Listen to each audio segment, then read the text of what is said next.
Can you say a few words about the state of the U.S. electrical grid? The outages that we saw with Adelia raised concerns about that. I mean, have you done an assessment? Do you know what percentage of the electrical grid is in need of upgrades, and how serious of a threat is that? How concerned should Americans be? So we are investing an enormous amount in grid resilience through a number of pieces of legislation that the President has passed.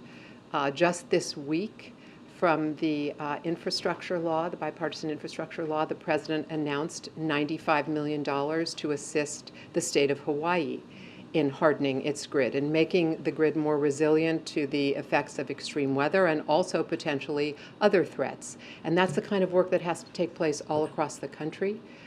We're looking to invest from similar funds in other states, working in partnership with the private sector to make sure that we do modernize a grid in a way that both employs clean sources of energy and enables us to sustain power for the American people under all hazards conditions. Now, it's inevitable that there will be outages, and indeed sometimes it's preferable that a utility takes the power off certain parts of the grid in order to prevent fires. And that's a decision that's made by state and local utilities. It's not something we would decide at the federal level, but it's a way of managing for the possibility that you could have a circumstance in which it would be preferable not to have power on the line, for example, in a circumstance in which you're concerned about the spread of fire in a community.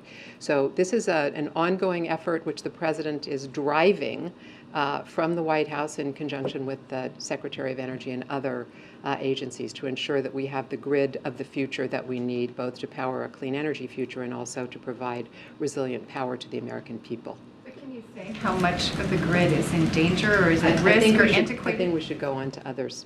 Thanks. Good.